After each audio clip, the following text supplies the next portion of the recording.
ಶಿಕ್ಷದು.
check.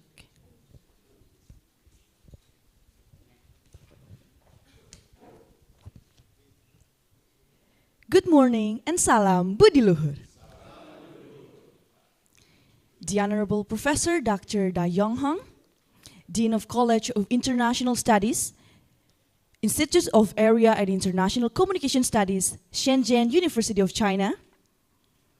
The Honorable Professor Dr. Agus Setiobudi, Rector of Universitas Budi Luhur Indonesia. The Honorable Professor Dr. Wendy Usino, Head of Technology Innovation, Universitas Budi Luhur, and will be our moderator for today's session. His Excellency, Admiral Professor Jayanath Kolombage, the Ambassador of Sri Lanka in Indonesia. Dean of Faculty of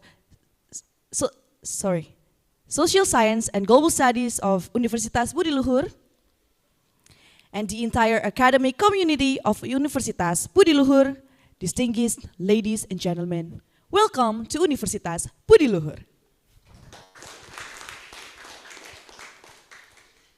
The next agenda will be singing the national anthem of Indonesia, the national anthem of the People's Republic of China.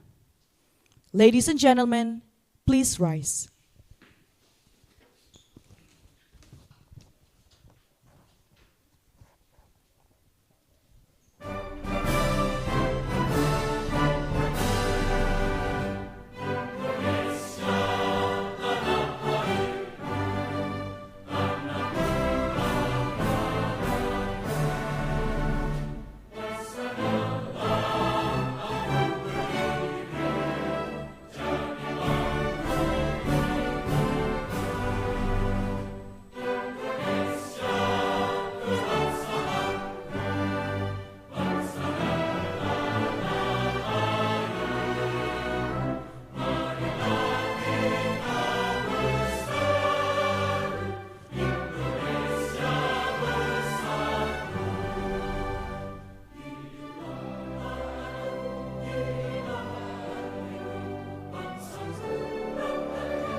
Ladies and gentlemen, you may be seated.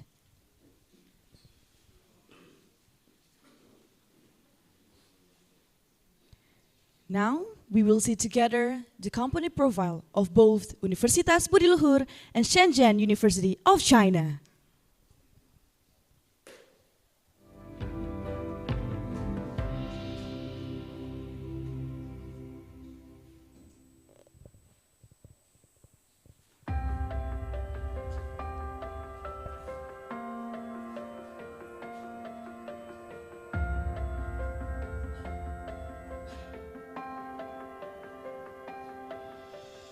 Small steps to instill virtue.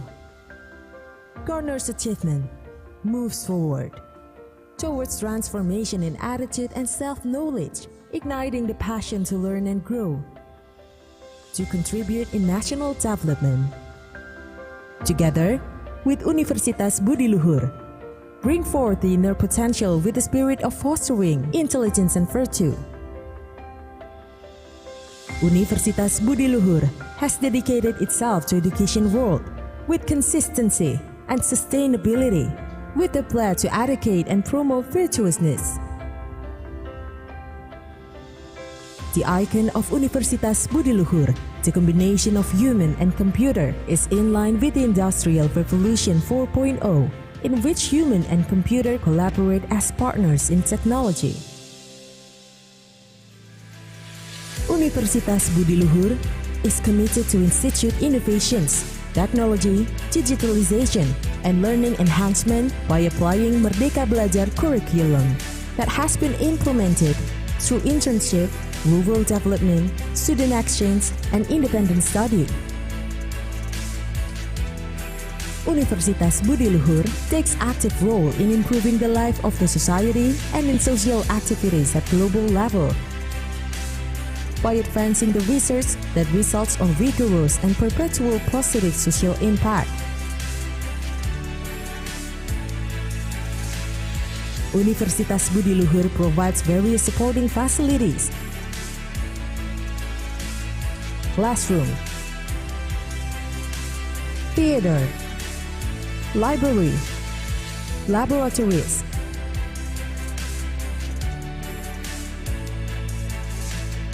Nusantara Scholarship Dormitory, sport arena,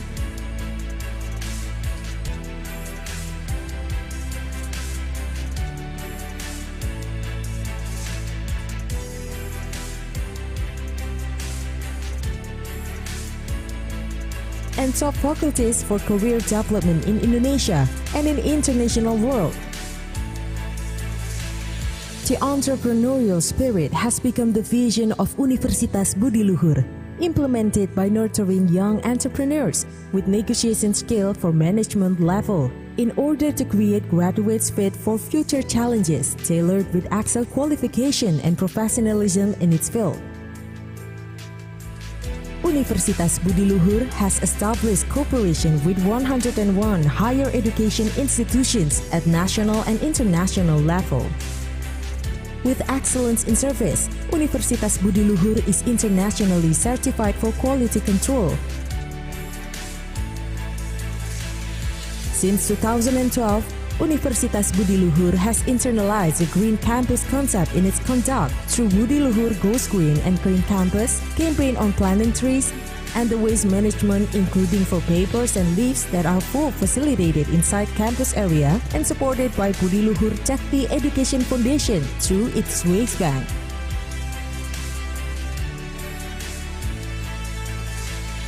As well as through the innovation of environmental friendly vehicles that are projected to perform as solutions to meet the future mobility needs of the society. Universitas Budi Luhur actively takes part in community services that focus on social awareness. Universitas Budi Luhur assists in becoming COVID-19 vaccination center that involves the collaboration of teachers and students as vaccination volunteers and in social assistance volunteering program.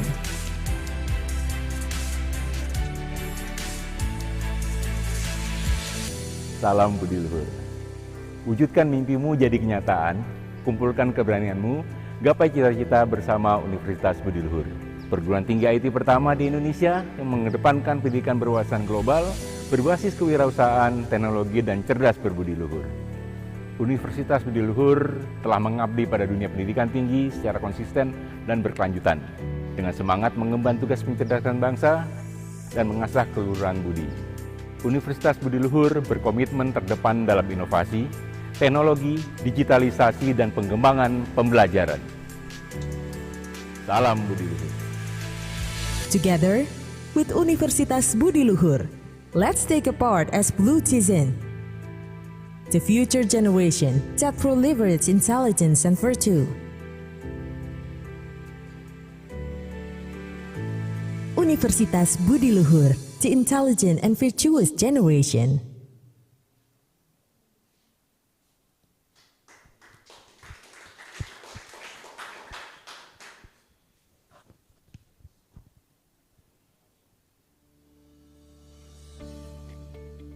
This is Shenzhen, China's first special economic zone, one of the most innovative and dynamic international metropolises, and a key city in the Guangdong, Hong Kong, Macau, Greater Bay Area.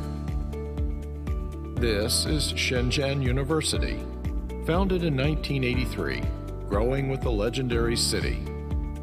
SZU has achieved amazingly rapid development and is striving to become the most outstanding and distinguished university. Shenzhen University is one of the top 50 high-level universities in China and the only comprehensive university in the Shenzhen Special Economic Zone. With excellent faculty, first-rate academic and research institutes, SZU offers bachelor, master, and PhD programs of a very wide range. Conducts leading research in various fields.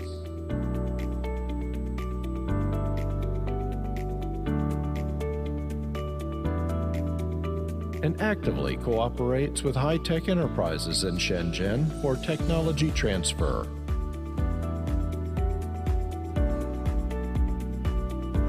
SZU scholars dedicated to interdisciplinary and cross-cultural thinking to serve the improvement of society.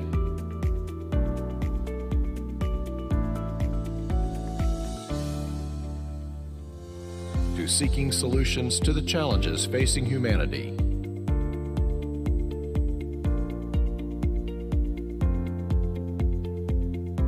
And to promoting cultural innovation and leading the future. SZU is accelerating its pace toward internationalization. There are students from over 40 countries. Here, they explore the most attractive parts of modern and opening up China, pursue their passion, and develop their interests, perspectives, and abilities. In this city with both urban vitality and natural beauty, SZU's beautiful campus is located in a community surrounded by high-tech companies, business, and cultural places, making learning and living so wonderful here. Everyone can benefit from the plenty resources and facilities of Shenzhen and SZU. Challenge themselves and find their own opportunities in a fast-changing era.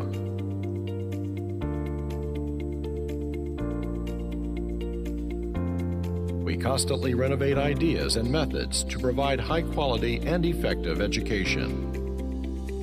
To encourage young people with talents and dreams to start innovation and entrepreneurship here, pursue extraordinary careers, and lead social progress and development.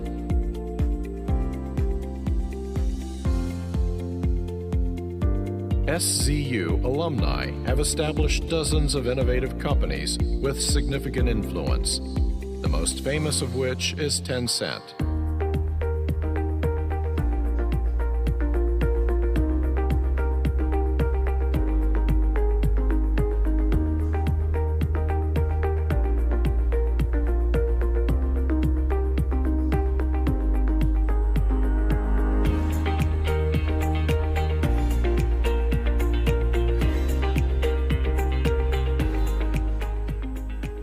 世界各地的青年朋友来深圳大学，我相信你们在深圳大学一定会度过你们一生中最美好的青春时光。 Welcome to Shenzhen University, the place where your dream begins.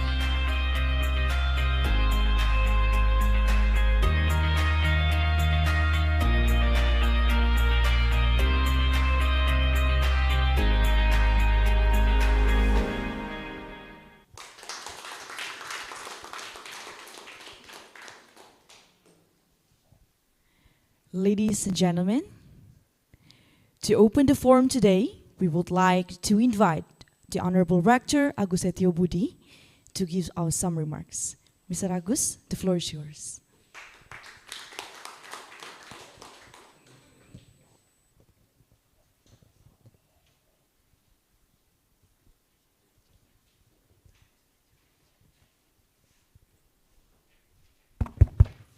Bismillahirrahmanirrahim. Assalamualaikum warahmatullahi wabarakatuh. Salam Budi Luhur. The Honorable, our guest, special guest, Professor Dae Yong Hong from Shenzhen University. The Honorable, our strongman, Ambassador of Sri Lanka for Indonesia, General Professor Jayanat, and dear professors, dean, dear colleague, and maybe our students,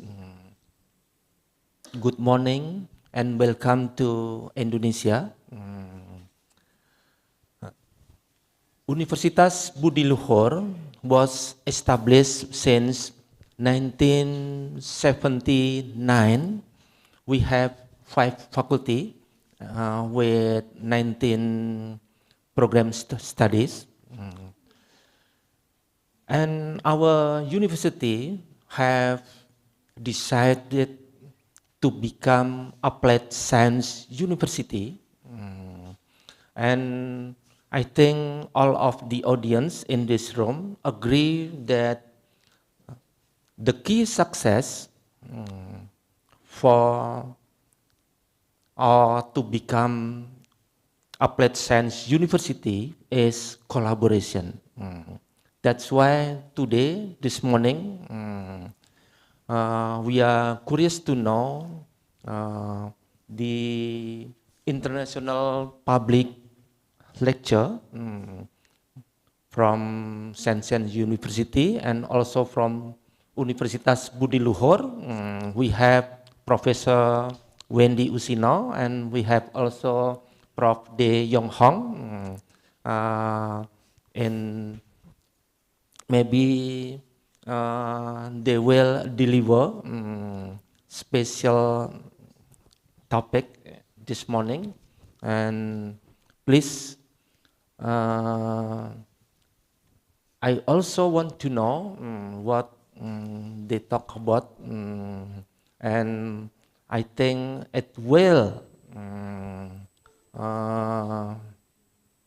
what we call it, it will use for us to make, to open our mind maybe. And once again, welcome to our campus Universitas Budi Luhur, and enjoy you to our campus, and salam Budi Luhur.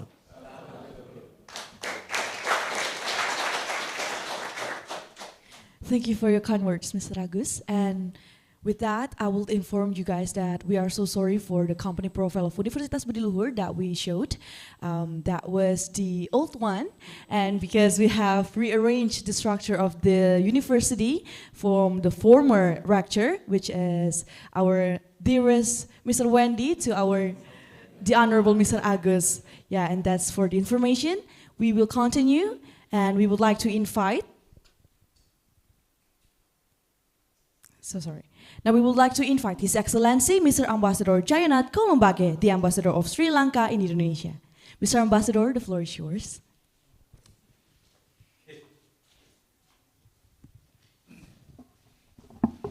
Selamat pagi. Salam Budi Luhur. I never planned to speak here today, so this is a surprise. Thank you so much. It's great to be back in this great university.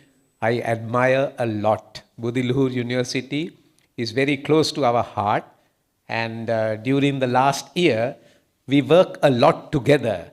We had interaction with the faculty and with the students, and also the faculty visited Sri Lanka. So we have achieved some milestone together, and today I because Professor Dai is one of my best friend, so I wanted him to come here, and thank you, sir, for inviting him. And let me offer congratulations to the new rector. So we are sure that Budiluhur is in great hands, and I think your journey is really great. And we can start another collaboration with Shenzhen University. We did have a discussion this morning how to collaborate for internship, maybe faculty exchange, and maybe provide some scholarship for bachelor's, master's, PhD, and even postdoctoral. So I hope some of your young students can actually go to Shenzhen University soon and learn from each other. And Budiluhur is, as the rector mentioned, is focusing on applied science, right? And you can see the video, although our old rector is there, I think they will make a new video now, right? So it's a very impressive array of things that they do. And one special mention, I must mention the recycling project that they use here in a very big scale.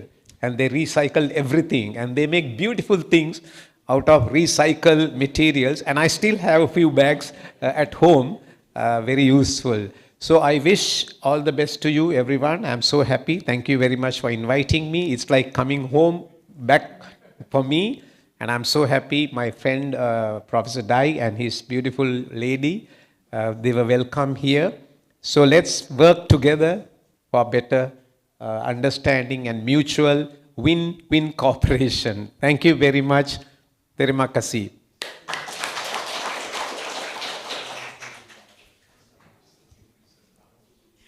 Ladies and gentlemen, let's get started on the awaited agenda of today, the International Public Lecture, led by our moderator for today. Please be joining us in the stage, Mr. Wendy Usino. You may take the floor, sir.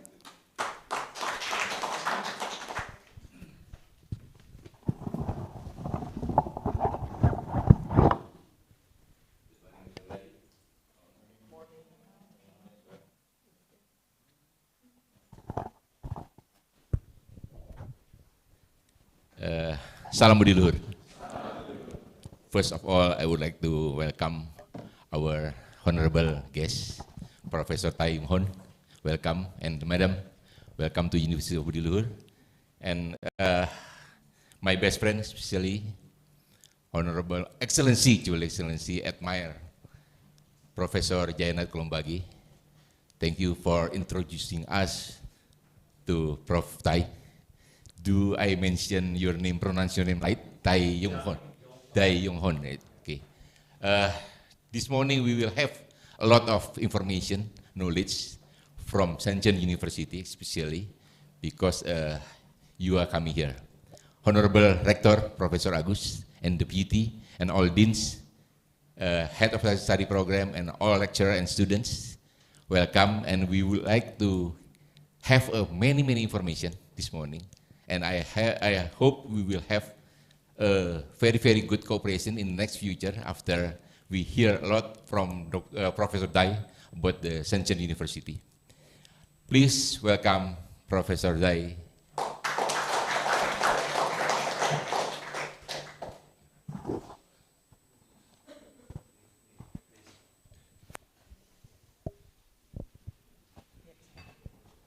This morning, I will be a moderator, Prof. Rector, so I will read his very long CV actually, but I will, it's short, right? Because I don't want to spend a lot of time to read his CV, so maybe I will share the CV, but the very short is Professor Dai Yung Hon is a distinguished professor and PhD advisor from Shenzhen University in China, Dean of College of International Studies, Director of Institute of Area of International Communication Studies, and Director of Institute of China in Overseas Interests in Shenzhen University, and Director of Institute of Bay of Bengal Studies, and Deputy Director of Society for Indian Ocean Studies in China. His expertise is international relations, international politics, international strategy, world economic, international trade and in energy cooperation, and international communication, strategic communication and political communication. The rest of information, I will share it to you in the group. So, thinking about China, we are thinking big. So I hope this moment, this morning, we will have many information. We will have knowledge about Professor Dai's experience in building cooperation, in information, also especially international relations. Please, the time is yours and you are the only speaker in this morning. Please, Professor Dai. Okay, thank you so much, respected, okay. Just sit down or just, yeah. Thank you so much for your hospitality to invite me here through His Excellency Admiral Professor Jayanath Kalambagi, and thank you very much our Rector Wendy and Rector Agus and distinguished professors and faculty members. As introduced by you, that I'm from Shenzhen. Shenzhen actually is a new emerging city, as China is a new emerging economy. So our university is just like Salabudi University, Lahore University. Salamudi, Lahore, yeah. Yeah, it was established in 1979, just 5 years older than Shenzhen University. So actually we are brothers and sisters. So Shenzhen University was established in 1983. Actually that CV is also 7 years old. You produce, the current leaders has changed to that video. Yeah, that video is a little bit old, maybe 6 or 7 years old. Yeah. So I'm honored to have this opportunity, this golden opportunity to be here to share my understanding about this topic, China and Indonesia cooperation under OBOR, or Belt and Road Initiative. You know, actually, Belt and Road Initiative was closely related to Indonesia.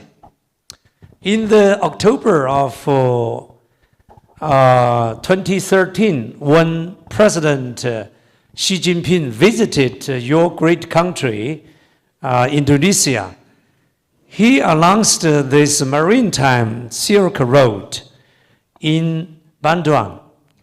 Yeah.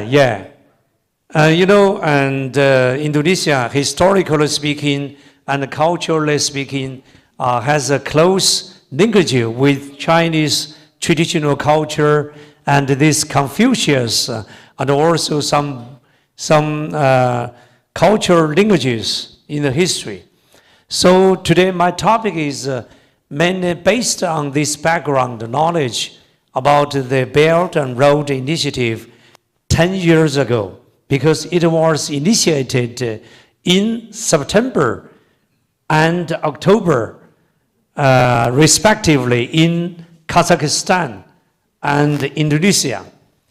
The 21st Silk Road, that is Silk Road Belt, was announced in Kazakhstan in September, and then in October in Indonesia for the 21st century maritime road. So I need to use that slides.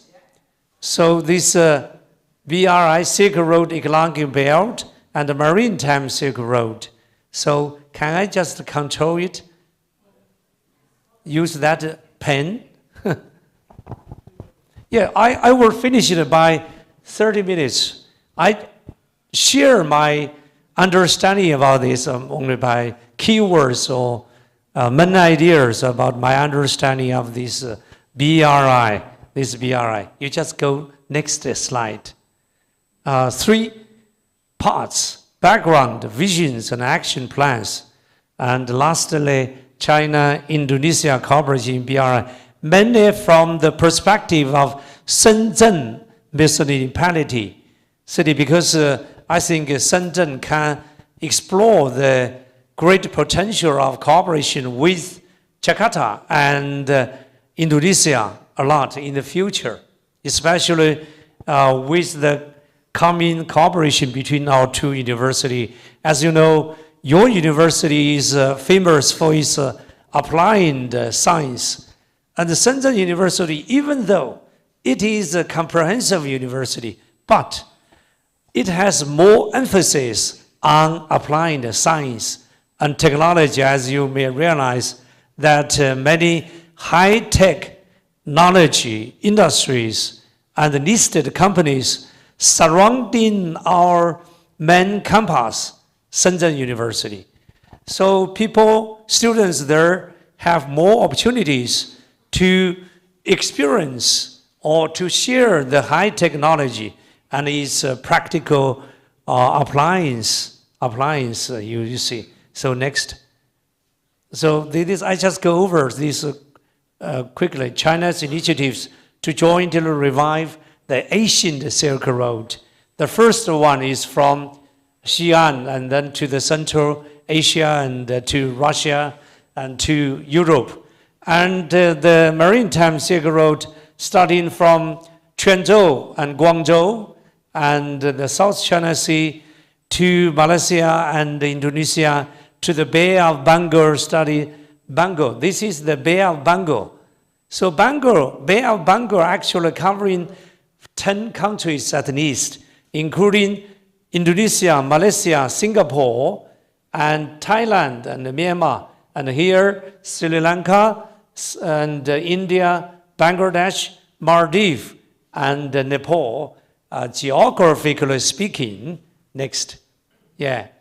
So from the very ancient time, about 2,000 years ago, started from Han Dynasty to current 2,000 years ago.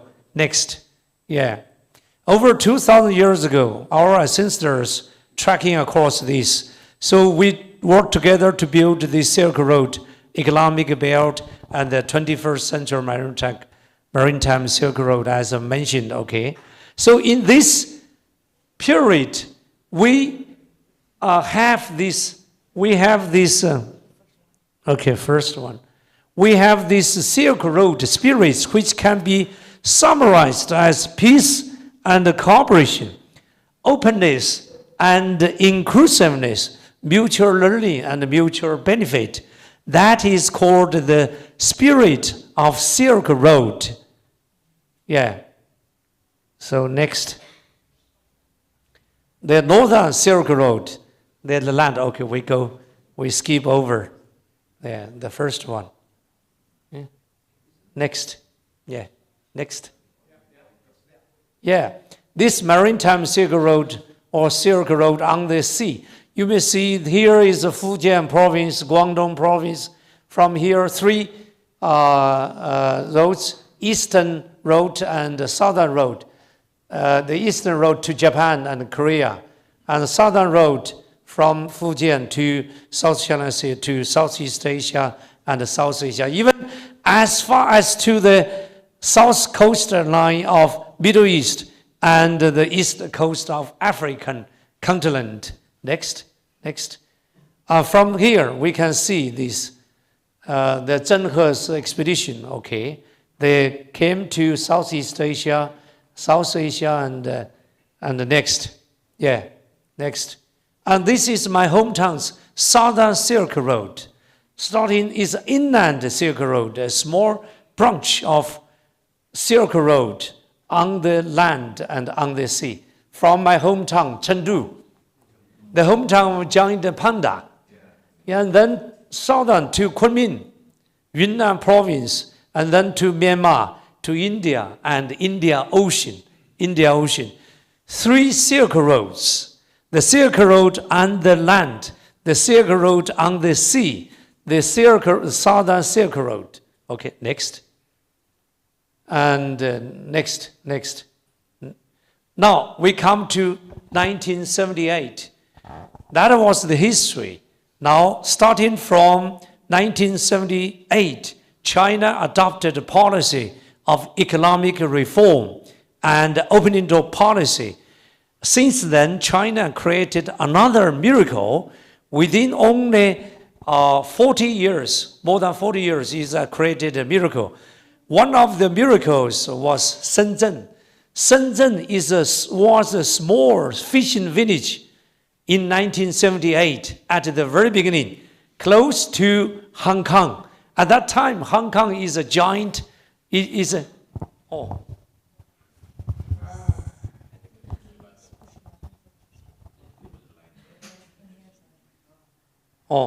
bottom? But yes, Hong Kong and Shenzhen is here. But after 40 years, Shenzhen has become the third largest economy in terms of its GDP capacity, only after Shanghai, the largest financial center in China, and Beijing, capital city of China, and then Shenzhen. So Shenzhen ranks number 5 in Asia, number 9 in the world in its GDP capacity. So number 3rd in China, right? So next. So China, second largest economy since 2011, and then come down, very faster. Largest country of physical trade, tangible trade. Okay, but 3 weaknesses. We have imbalance of development.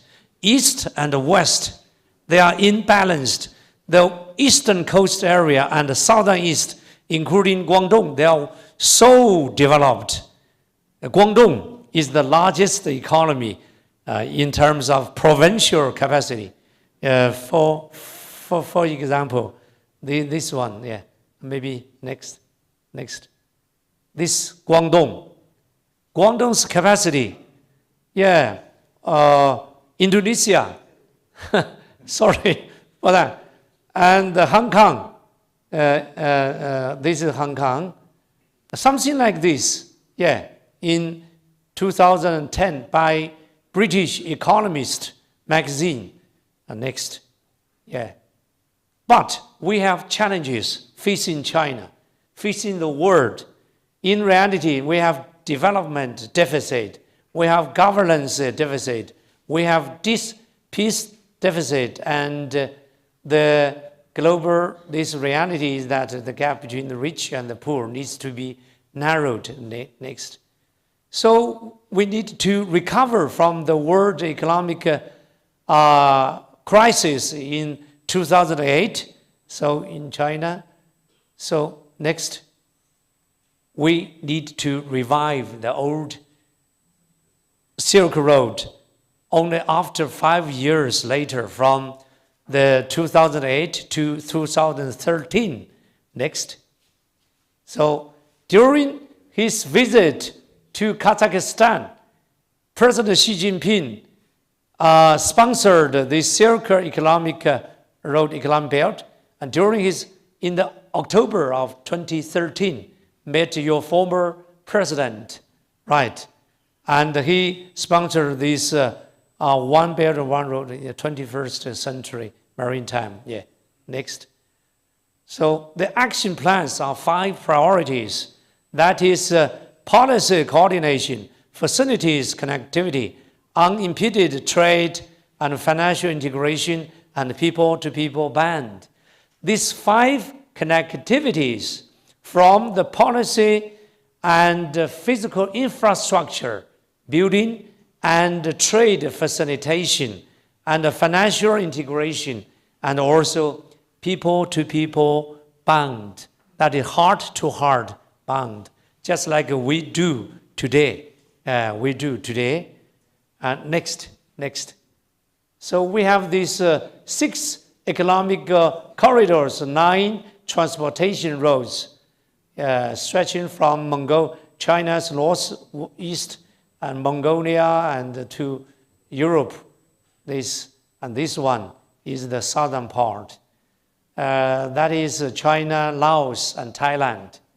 Thailand, even to Malaysia, to Singapore, or even to Indonesia in the future. Connect your high-speed train with this Asia railway line. Yeah. Okay, next. Here is BCIM, Bangladesh, China, India, and BCIM here. Next. And this CPEC, CPEC, China, Pakistan Economic, from Kashgar, Xinjiang province, autonomous region, to Gwadar here, this India Ocean, another one. Next. This Eurasia land bridge from Lianyungang East Port, city of Jiangsu province, to Rotterdam. This railway line, and next. And we also have this waterway, Golden Way of this this is Yunnan, this is Sichuan, my hometown, Changjiang River, Yangtze River. So the upper reaches, these middle reaches and the lower reaches of Yangtze River to connect the Chengdu, Chongqing city cluster, and the city cluster in the middle, and the city cluster in the lower of Yangtze River. So from this is the Yangtze River, longest river in China. This is Shanghai. And here, Hulan, the hometown of Chairman Mao Zedong, and Guangzhou, Guizhou. Okay, next. So we have this recycle. Quanzhou, this is maritime, right, to Malacca Street, Indonesia. Here. That is connecting with maritime. Okay, next.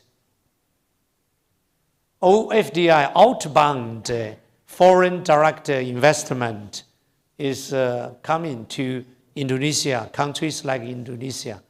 Okay, next. Oh, previous, I explained this a little.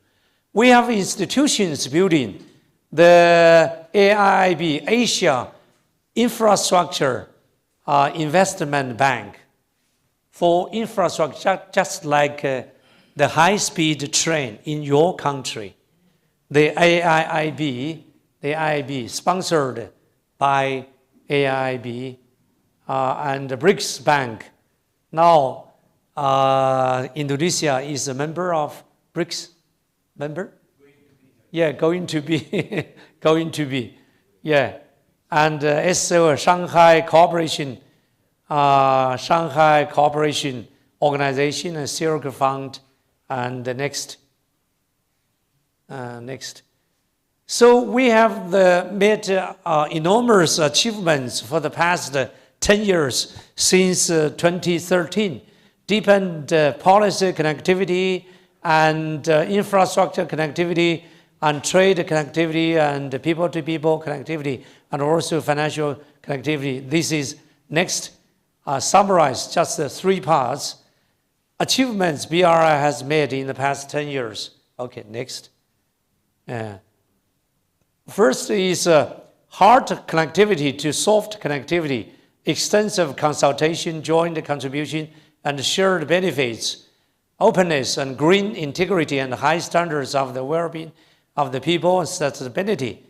This is the first part. From hard connectivity, such as airports, bridges, high-speed trains, railways, to social connectivity, soft, such as university exchange programs, and also committed to building global connectivity network that is guided by economic corridors, framed by major corridors and information, superhighways, railways, highways, airports, ports, and pipe networks. Right, and next. Okay, this one. And we have also made this the cars riding and the flights connecting countries, freighters, and cutting through the waves, so many, and power stations, hydropower stations, and wind power stations. This kind of facilities has been in Sri Lanka, not only in Sri Lanka, but also in Indonesia, in some other countries, Middle East countries, in Central Asia countries, right? Next. And the airports and docks, splendid culture years, arts festivals, exposures and exhibitions, and these Luban workshops, and Guangmin brightness action and deepening exchanges. Non-government organizations, think tanks, media, and youth have played a great role in this BRI. And then next. Then last year, when President Xi Jinping made the speech commemorating the 10th anniversary, he put forward 8 initiatives for the next 10 years. That is a high quality build. Number 1, build a 3-dimensional connectivity network under the BRI. This is the top priorities that Chinese government is working together with the countries signed agreements with China, because more than 152 countries and international organizations signed the BRI agreements with China, including Indonesia government and Sri Lanka government. Yeah, this is something we are going to do in the next 10 years.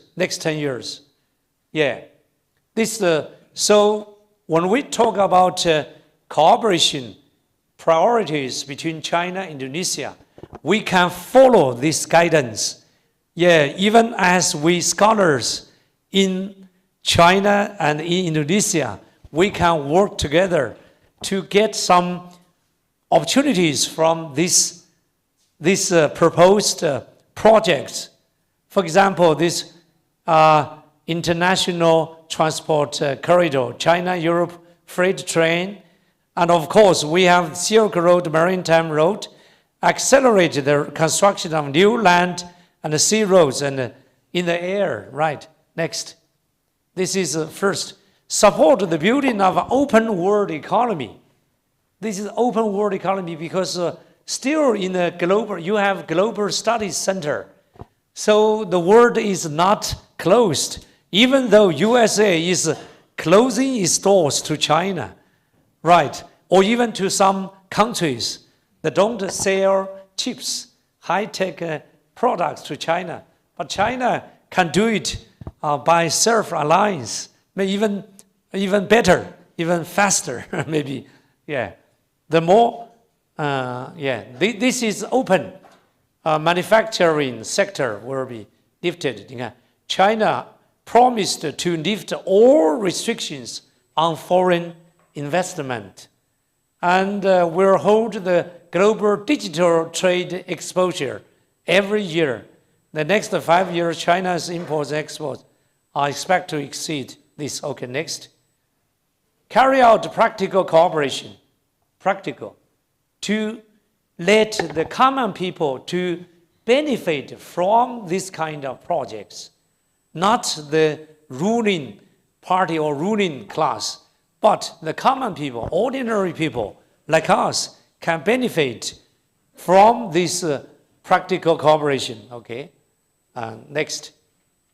And promote green development, because China has attached great importance to sustainable development. So we call Silk Road is a green Silk Road, healthy Silk Road,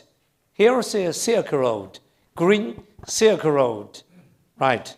And even China is the first developing country to set the target for the zero or neutrality, carbon neutrality. Even in Shenzhen, we have these high priority targets. Yes, next.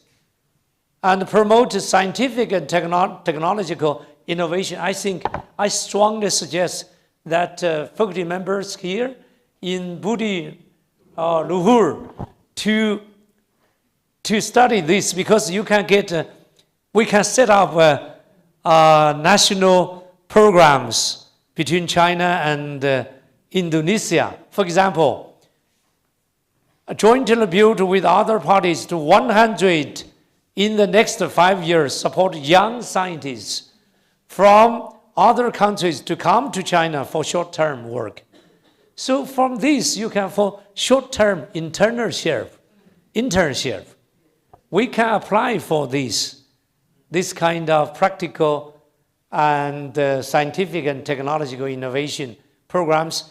And this global AI governance at this forum is willing to strengthen exchanges, dialogue with other countries, jointly promote healthy, orderly, and safe development of global AI. AI, artificial intelligence. So I think it's a very good way. Yeah, okay, next. Supporting people-to-people exchange, even for international studies, IR, even we can do this by the strategic international relations studies. That is, here is a Liangzhu Forum, is a national forum, just like Boao Forum, Asia Boao Forum. It's going to be, maybe you will be the distinguished guest for the Liangzhu. In Hangzhou, another national Liangzhu Forum is for people-to-people exchange. Forum for different civilization. Yeah, civilizations and countries, okay. And newly sponsored, okay. Next. And build a road to integrity.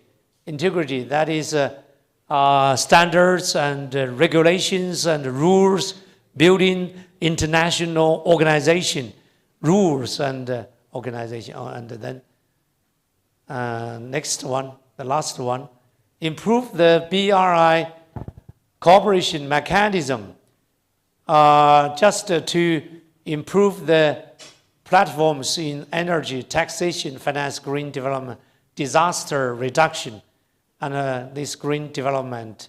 So next, finally, I have some policy proposals for cooperation between China and Indonesia from my own perspective, especially from Shenzhen perspective, to see how Shenzhen can learn from Jakarta and how Jakarta can learn from Shenzhen in the city governance. Okay, so next.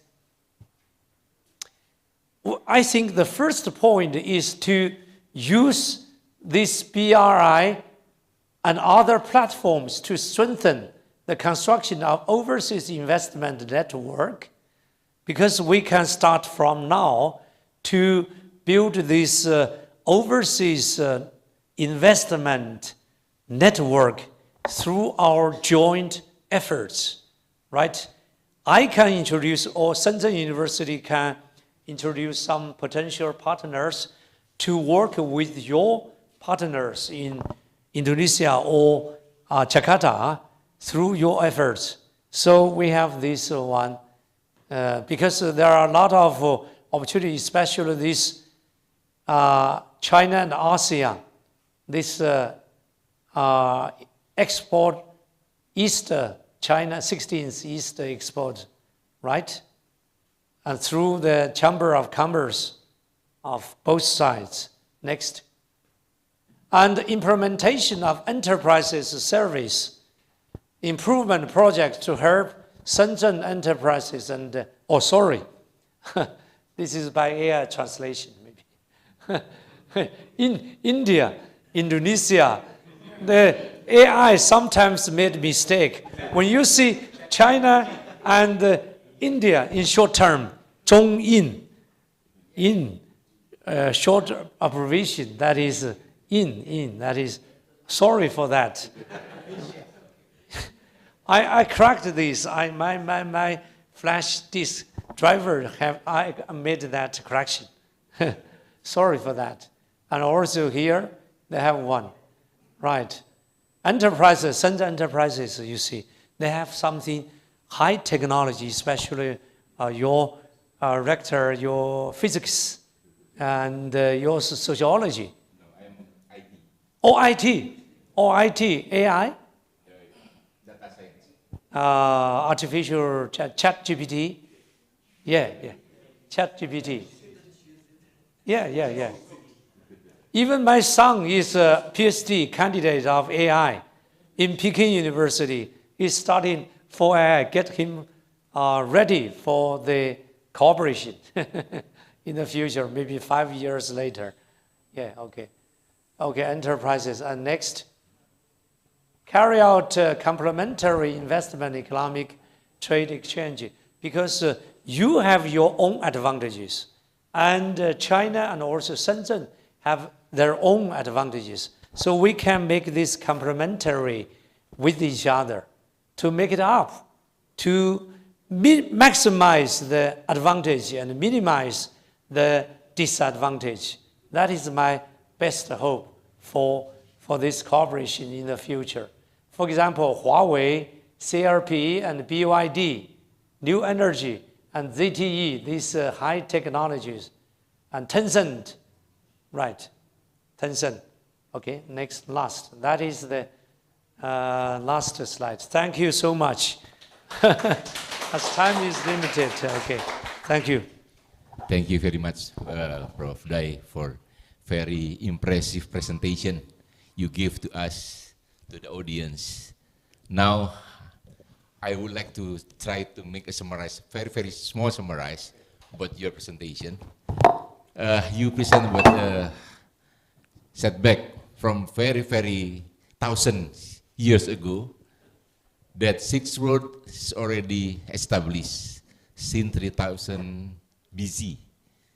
That show us China is already internationalized back then, 1,000 years ago.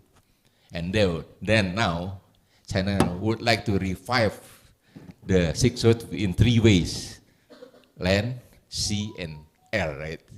That's a good opportunity for us with your 8 initiatives, make high quality BRI. It's our opportunity for us to take a chance to make a cooperation, because I take a note for 2 initiatives that we can participate, especially for the number 5 is short-term internship and workforce, and then people-to-people exchange. That's our opportunity for Budiluhur University with the Shenzhen University. So now I will give the chance to all audience to ask, answer, or make a comment. Please, Ambassador Foster. Thank you. Thank you very much, Prof. Andy, and also I would like to appreciate Professor Dai Yong Hong for your very comprehensive presentation, especially on the BRI. My name is Foster Gulton. I used to be in the Foreign Ministry and now joining the University of Budiluhur as a lecturer in the international relations courses. So I was there in Kazakhstan when President Xi Jinping launched the One Belt, One Road, you know. You were there? Yeah, I was there, you know. September 2013, right. And I think it was very impressive, and a lot of discussion among our diplomatic corps. There were, of course, until now also pro and cons, you know, on this initiative actually. But what I'm not so sure, because I didn't follow it, you know, continuously on the BRI program. But if I understand that the BRI now being also creating some kind of problem for countries. There are about 148 countries, you know, making the cooperation or the MOU with the BRI program. And there are maybe over $1 trillion now been, pouring into this initiative, not only in the infrastructure for transportation, but also in the other field like energy. And I think because of some studies, it says, especially from the World Bank, for instance, because the BRI's funding on these projects is based on the credit, based on the lending. So that's, of course, creating the debt for the countries involved in taking, the funding from the BRI program, either from other sources that you mentioned before. And some also creating problem in the country because they are kind of like loss of, confidence. This is my Excellency. Sri Lanka knows better on the situation on the port of Sri Lanka. Myanmar also problem, especially when they're changing the regime, and some Zambia and some others in Eastern Europe, also. But I learned also about maybe 2 or 3 years, before they already changing the modes of financing of this program, the involvement of the private sector of China in the investment. And in the case of Indonesia itself, we got about $5 billion, from this BRR funding, and including the bus. You have to try it, from Jakarta to, I've tried it, High-speed train. Twice, yeah, speed train, just only about half hour. 350. So my question is, Prof, in the midst of this kind of pro-cons, especially on the situation of geopolitical, situation in the region, U.S. And China's, very struggling on the trading and also some kind of sphere of influence. Do you think that the BRI program under the President Xi Jinping would be better modified? The way that the China would kind of approach or making the country, especially in developing countries, in Africa, in Pacific, South Pacific especially, and in the region, because of the contentious issues, in the region, in the Indo-Pacific, you mentioned, on where they may have to stand for.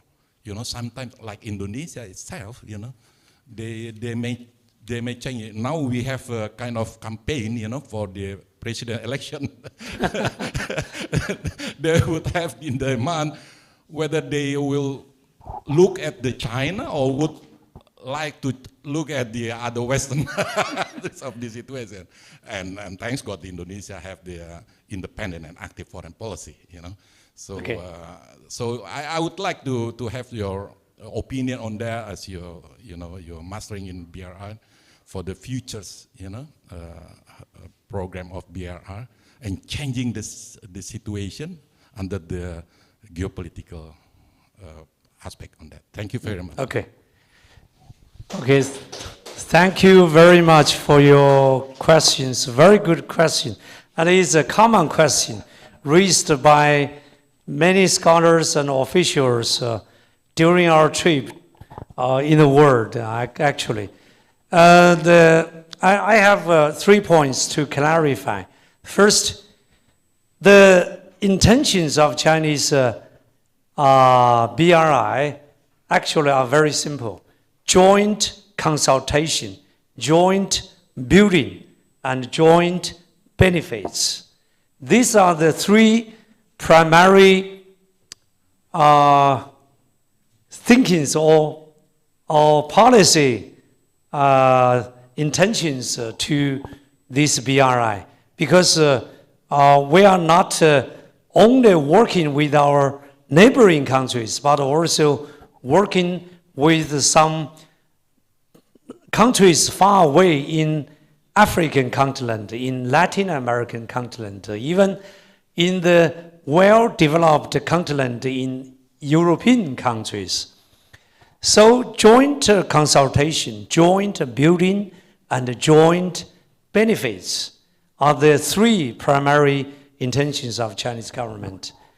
Of course, China enjoys these advantages in three aspects. First, its capital resources. After 40 years of economic reform and opening door policy, China has become one of the most successful emerging economies in the world, from the very poor developing country to a relatively emerging economies, not a developing country even. But we have the advantage of capital resources. And also we have the advantage of management and technology, because China is one of the most advanced technology developers in the world, such as Huawei, ZTE, Zhongxin, and Tencent, WeChat. This kind of high technologies in Shenzhen, because Shenzhen was based on these high-tech industries. The third advantage is the management advantage, because Chinese infrastructure management is world-class. You will see Chinese engineers and workers, designers, they can do the infrastructure projects faster and more efficiently at a lower cost. And even the input and the benefits, the investment ratio is very high. They can do things very efficiently at a relatively lower cost. That you can see in the experience of this Bush in Indonesia. How long? 5 years. But if you hire one similar high-speed railway was sponsored by Vietnam and Japan, where is the high-speed train? No, they haven't started yet. And then Vietnamese government come back to China to ask for the re-signing of this high-speed railway agreement with China. They don't want Japan to work with them. Just last year, they came back to China. But your government chose Chinese contractor to do this Bush. So that's why you have the first high-speed train in Indonesia, or the second one in Southeast Asia. The first one is in Laos. Right. China enjoying the three advantages. And China provided these three advantages as public goods. Of course, not free, because it's a financial business projects. So we have the thing that loans. But the Western propaganda always over-exaggerated this deficit created by BRI. But if we can calculate the rate of the so-called date trap, I just cited the example of port city in Colombo port city, or Sri Lanka date. Actually, Chinese date to Sri Lanka is only accounting to 10 to 12% of Sri Lanka's total date trap. The largest date provider was World Bank and IMF, not China. But the Western media always blame China is the only creator of the only troublemaker, because they feel envious. Sometimes I think they feel envious that they could not help the developing countries to develop their country faster and at a lower cost. They feel envious, jealous. So they will make some propaganda problem for China. That is their 套路, that is their trick. they always play in African continent, in Europe continent. Whenever as I said, that China wants competition, wants a fair competition with US and Western countries. But that competition will welcome competition, but on a fair basis, not by something unfair, by something restrictions and embargo and the sanctions against you and them. Today is China, next maybe is some other countries. When your country grows stronger enough to challenge US dominancy in that country or in that industry, US has to do something. Yeah, to allow their companies to grow solely. Yeah, because they don't want to see the share of high technology with other partners. I can do that. I can eat good food. But someday in the future, when you enjoy delicious foods, no, you can't enjoy it. It's my privilege. So that's why they don't provide chips. They don't provide blah, blah, blah, blah. This is my understanding. Make it simple. Makes complicated things simple. Thank you, Prof. Dai. Very, very good explanation. Surely Indonesia facing the same thing also when we talk about the palm oil. Facing Western, we have to compete with Western product with their oil, cooking oil. Yeah, cooking oil. Yeah, they made a bad propaganda about palm oil from Southeast Asia, especially from Indonesia. That's the Western country. Yeah. They try to rule the world. Yeah, so we have to fight for that. Yeah. Thank you. I think we don't have a lot of time. I give one more question, maybe. Please, Prof. Agus, our director. Okay. Thank you, Mr. Chairman. Prof. Dai Yong Hong. Okay. I look at that flyer. If we make it more simple, not China, Indonesia, but Shenzhen University, Universitas Budi Luhur. Okay. Right. Shenzhen University, Universitas Budi Luhur Cooperation, focusing in internship, because we need some places to send our student to go there just for internship.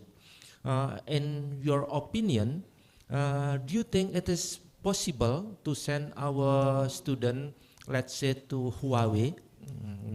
And Huawei, if you say yes, let me know how the way to get there and to make it real implemented. Okay. Thank you.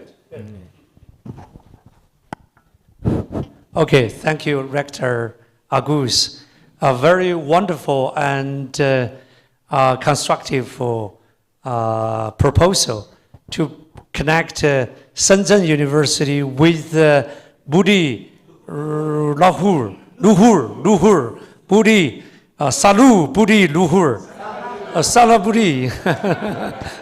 So I try to pronounce it correctly.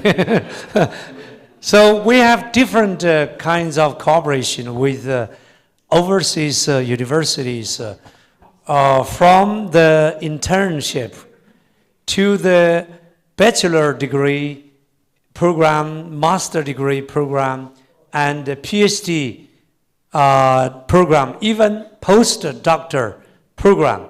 As I said to you, in this regarding this internship, you can once we sign the agreement between the universities or even between the colleges or schools. For example, your school of physics and to sign agreement with the school of computer science, you may have this opportunity to send your students to stay in Shenzhen University for 1 semester or 2 semesters or even your College of International Relations to sign MOU with my College of International Studies and the Institute of Area and International Communication. You can send some students to our university, and I can send some to your university. This is one internship.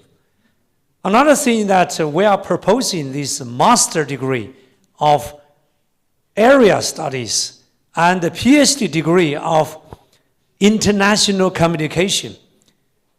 The PhD degree of international communication is a kind of IR closely related discipline.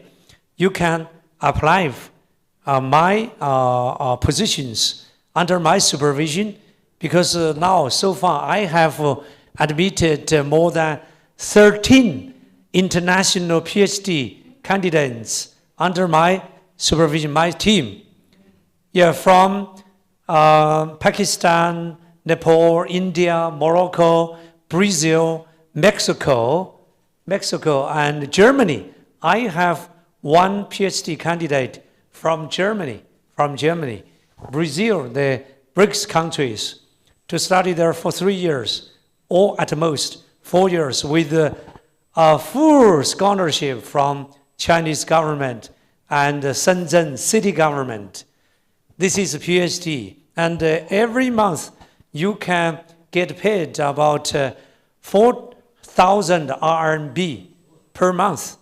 4,000 RMB, that is 700 US dollar. 700 US dollar per month. But the tuition is free. That is living allowance is 4,000 RMB. And for postdoctor, it's a job.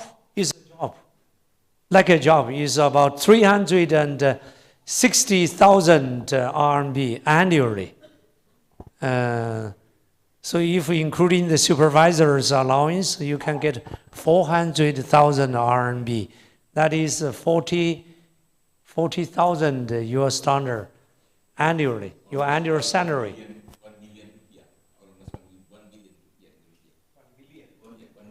1 billion? Billion, yeah. For postdoctor. So it's a kind of job. It's a kind of, you can stay there for 2 years.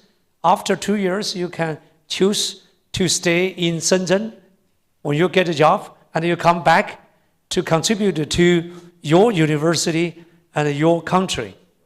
Right. Because Shenzhen is an emerging high technology center. Right. Yeah, Huawei, ZTE, Tencent, yeah, the high technology are there. Yeah, we can work on that. Yeah. Yeah, contact me.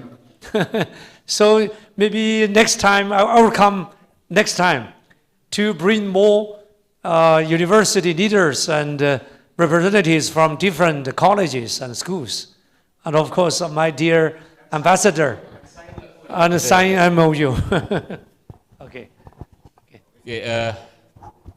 One more question here, because I remember that Prof. Lai have to leave at 10:30, but 10:20? right? 45 minutes. Okay. Okay. Please, Ambassador Manurung, the mic is yours. Thank you very much, Prof. Wendy and also Prof. Dong. Thank you very much for your coming today to our campus. It's a very important initiative to come and to talk about the China-Indonesia cooperation in Belt and Road Initiative. But because your topic is on China-Indonesia cooperation, I will ask you about the China and United States relation right now is quite complicated in economic relation. And your relation with the United States will affect it to the ASEAN countries, of course, with Indonesia. Because, for example, it's still our community of people or our politicians is not happy 100% for our economic relation with China. So what is your academic exercise to see and to handle for the future of the relation between China and Indonesia in economic affairs, especially on BRI? Thank you so much. Very good question regarding China-US bilateral ties. Because these two giants, number one and number two, the biggest economy and second largest economy, when they sneeze, the world will catch a cold. The world economy will catch a cold. So that's why, as a scholar of international studies or political science, I always value the importance of China and the US relations, bilateral ties, because we shoulder as major powers in the world. Both China and the US shoulder the responsibility of leading the world economy because everybody else is watching us. Because the world economy will be severely impacted by these two major powers. But the current situation of these bilateral ties, they was severely impacted by, is not because of China, but because of Americans, politicians. They usually had a very narrow-minded sentiment towards Chinese rising power. They want to see China at the age of 18. They don't want to see China to grow up. When they grow up at the age of 30 or 40 years old, they will try whatever they can to limit your capacity, to reduce the power of your growing, just like US did to French company, to Soviet Union, to Japanese industry at the 1980s. Now it's doing the same to China. But someday in the future, when India grows stronger to challenge Americans' dominance, India will become the next challenger. And I'm saying if someday in the future Indonesia grows stronger and stronger, I'm sure that Indonesia will become the fourth largest economy in the near future, maybe 10 or 15 years later. You have great potential with rich natural resources, human resources, right? And also geological advantage.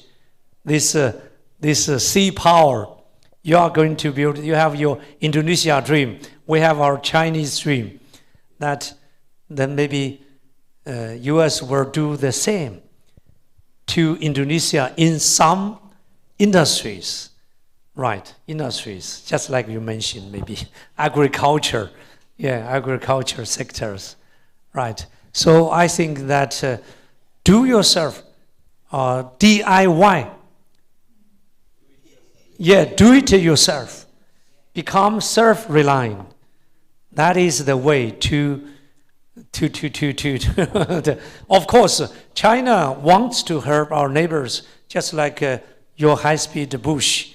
Maybe US doesn't want to provide this to you. They can't do that. To look at American railways facilities, they get derailed frequently. Wow, thank you very much. Please give very big applause to Professor Dayong Hong. Actually, our lecture is very interesting. The topic is very interesting, but the limitation of time. That's why I have to stop it. Please accept my apology. I understand. Okay, I think I will share his email. If you would like to contact, asking about more information, I will share it, and in your CV, I have it also. I will share it. Okay.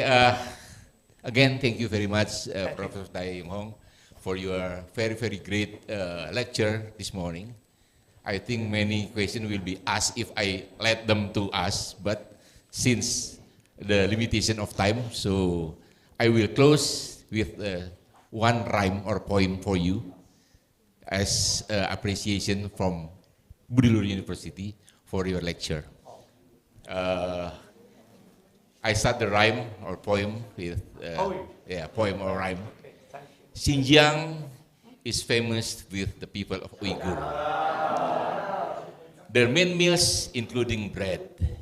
Thank you, Prof. Dai, for coming to Budiluhur. Your lecture this morning is very great. I love Xinjiang. I've been there many times. Xinjiang is a place that is so beautiful. We love Xinjiang. Yeah. We love Uyghur.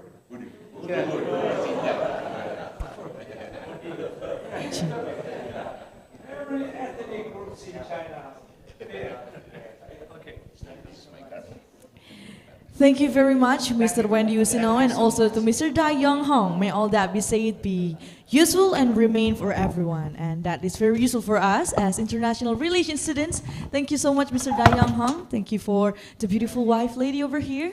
We're very thank you for visiting us today. And after this, we please Mr. Professor Wendy Usino and also Prof. Dai Young Hong to stay in front of here. And I invite Mr. Rector Agustetio Budi to hand the certificates, the plaque, and also the Budo Budi Guide to Life and Living book made by our founder of Budiluhur Chakti Education Foundation, Mr. Dr. Jayatun HS.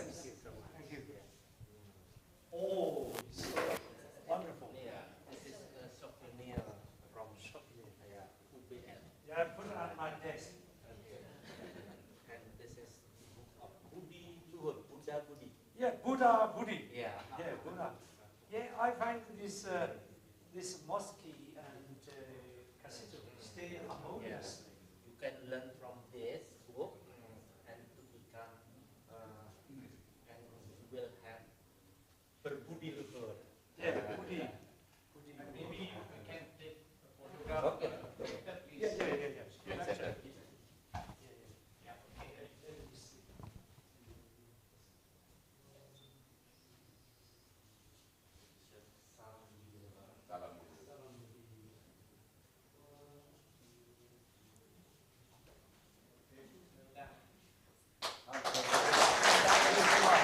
Thank you very much. I hope to see you at Shenzhen. Your work at Shenzhen. Thank you very much. Mr. Wendy, you may be seated. And Mr. Dai, we please you once again to stay in front of here for me inviting the three deans of three faculties, Faculty of Social Science and Global Studies, the Dean of Faculty of Economics and Business, and the Dean of Faculty of Communication and Creative Design for the signing of the Letter of Intent.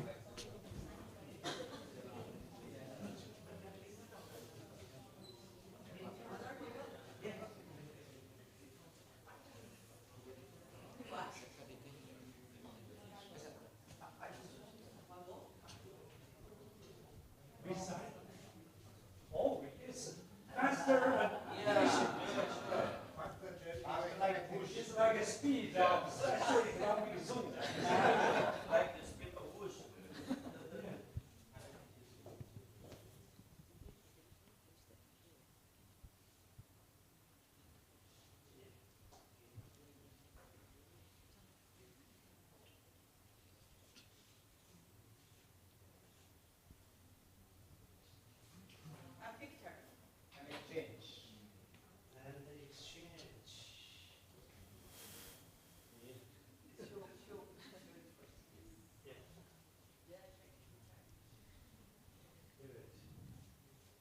Ladies and gentlemen, give applause. And now I would like to invite the Dean of Faculty of Economic and Business.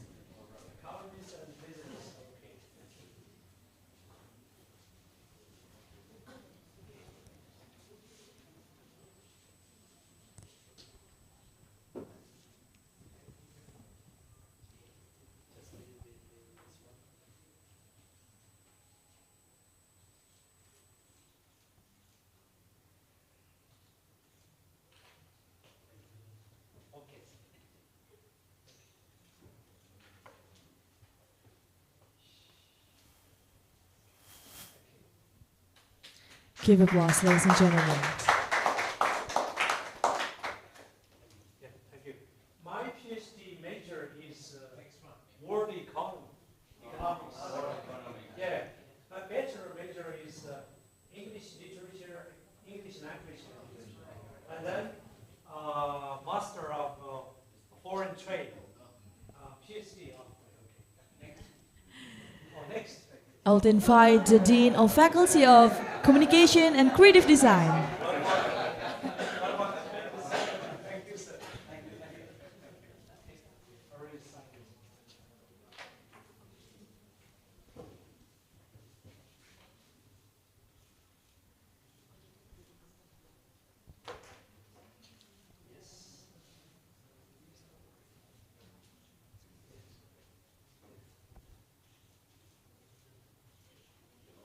Give applause.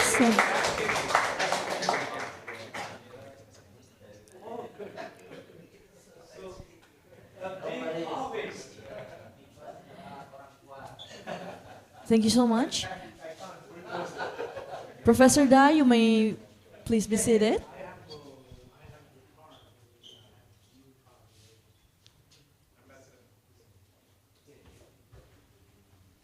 And now we will continue to take a picture together.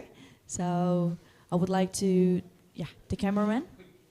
And ladies and gentlemen, please rise. We're going to take a picture together. Just stay in your place. Yeah, just stay in the seat.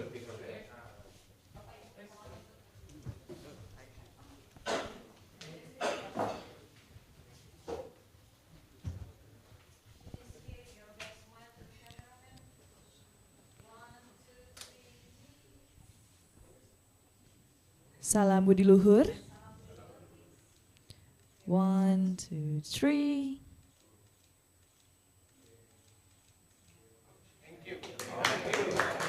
Please be seated.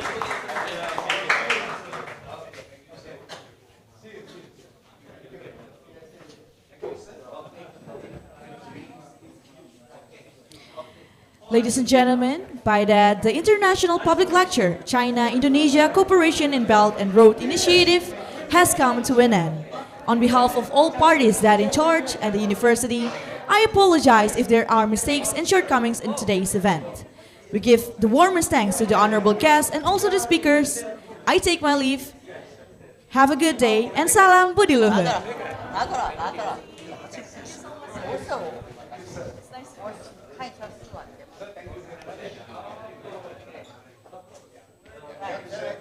Thank you so much.